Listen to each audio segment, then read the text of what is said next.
In case any of you can't add, that's 51 years in this business.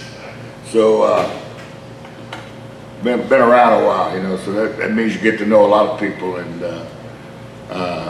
Ed Daniels and Kenny Trahan do a tremendous job here, and I always look forward to coming. We started this season with number 8 Miami, played mighty well. There was a lot of skepticism going into the game because of Miami's speed, and defensively we just really played well and had 4 turnovers against them, and came out with a win. And then we came back the second game, and we played Southeastern. And for all you guys that's played football before, or any of you coaches, you know, it's just, and Southeastern's a good football team, you know, but it's just the emotions. You don't get up emotionally after you've been high like you were for the Miami game. And we didn't play very well last week, even though Southeastern played well. But we are 2-0 and getting ready to go to a very, very good Auburn team. And we got to play in the Plains, and it's a 2:30 game. And they probably have the best defensive front, if not in the country. I know they are in the SEC. They are really good up front. And the defense is coached by Kevin Steele, who used to be with us. And he's got those kids playing at a very, very high level. So it'll be a tough environment, tough game for our kids. But year in and year out, the LSU Auburn game is always going to be a battle and a war. And hopefully it will be this year. I want to talk just a second about some things that you hear about, and we have Coach Ogeron has hired 10 analysts that are helping our football program this year. This is the first time we've had that many of them, and they range anywhere from younger guys to ex-coordinators, ex-NFL players, NFL coaches. And the jump they give you on all your opponents is really outstanding, because, you know, they've been working all summer to get with scout reports on every team. And not only do you get one guy doing it, but you get 2 and 3, so they can come up with the best possible scouting report you can get. And those analysts have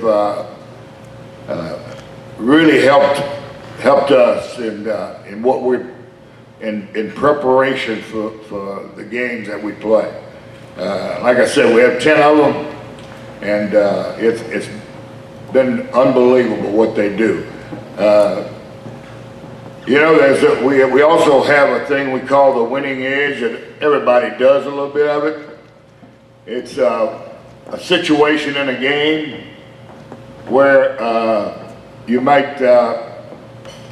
not arise a lot, and if you knew about it before, you would have probably done something differently. I'll give you an example. The Penn State-App State game 2 weeks ago, App State had the ball and was going in to score the winning touchdown. And the quarterback broke loose and made a first down, and then he made a touchdown. If the score's tied, if App State would have fell on the 1-yard line, Penn State doesn't get the ball back, because they had only one timeout left, and App State could have killed the clock and kicked the field goal and win the game by 3 points. And Trace McSorley would never get the football again. Things like that you don't think about during the game. It's hard to tell a kid to, you know, lay down on the 1-yard line, don't score. But those are some of the things that we're doing, and that Coach O has added to our program. One thing about our team, defensively, you know it, we're under Coach Dave Aranda, we're always going to be very good and very sound on defense. We have 5 turnovers, and we have not turned it over one time this year. So we're real proud of that. But this is going to be a little different beast right here, because Auburn is not only good on defense, they're also good on offense. They have a great quarterback in Jarrett Stidham. So yeah, it'll be a very big challenge for us. So we will be a lot healthier than we were last week. So we're getting a bunch of kids back, and we moved a defensive lineman this week to offensive line, because we need some offensive line help, and we moved a kid that was a defensive lineman, a big kid, and so we're going to see how that works out. So, any questions? Yes, sir. Raise your hand, please.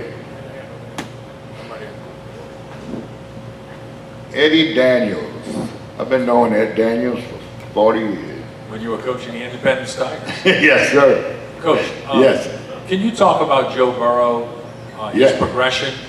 And I know he said on Saturday he wasn't a slider. He changed that today. He changed that Monday. Can you talk about what that conversation was like in the office? I would imagine it was one way, a one-sided conversation.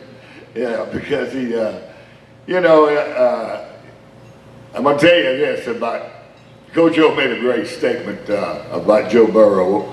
When we were recruiting him, Coach O said, yeah, he said, we were all sitting in a room, me and Steve and George Munoz and Joe Burrow and his daddy and Jerry Sullivan. And he said, the bad thing is Joe Burrow was the smartest one in the room, because it didn't matter. Everything they went on the board going over, the kid knew. And, you know, and that's the kind of kid he is. He's a sharp kid. I think he will do nothing but get better at it throughout the year. He doesn't have the rocket arm, but he's going to make good decisions, and I'm glad we got him, put it that way. Any other questions? I do need, yes, sir.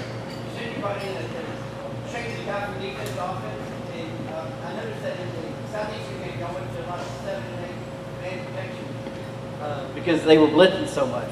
So yeah, they were sending them from everywhere, you know, and yeah, we did. I guess they hit us with some things we hadn't seen, you know, so we had to bring some people in to protect us. But we are moving one guy from defensive line. He's 6'8", Darryl Rosenthal, so he's going to move to offensive tackle. When we first signed him, we thought that was his position, but he wanted to play defense, and I think he had a change of heart. So he's moving too. That was another conversation too. what's his number? What's his number? What's his what? His number. I have no clue. I'm trying to be honest. But I will tell you this, you know, Boudreaux and, I'm going to give you a Boudreaux. Boudreaux and Thibodeau, you know, they went on a road trip, you know, like 5 miles down the road.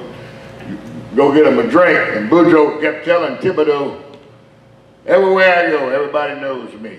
And Thibodeau said, man, you crazy. Everybody don't know you. He said, yeah, watch when we go in this bar. They walked in the bar and they all hollered, hey, Boudreaux. He said, I told you, Thibodeau, everybody knows me. He said, I know a lot of people don't know you. He said, let's go. He said, the governor don't know you. They said, yes, he does. So they rode down to Baton Rouge. State trooper at the door said, Boudreaux, come on in. I'll tell the governor you here. Thibodeau said, man, you know him too. He said, I know one person you don't know. He said, who was that? He said, the Pope. Boudreaux said, yeah. He said, let's go. We're going to Rome. So they got in the plane, they flew to Rome, and they got to the Vatican. And he told Thibodeau, now you stand down there, because they ain't going to let you upstairs with me. So he stood there. He said, you stay there with the Italian boys downstairs. So they got up, and the Pope came out, and Boudreaux right next to him.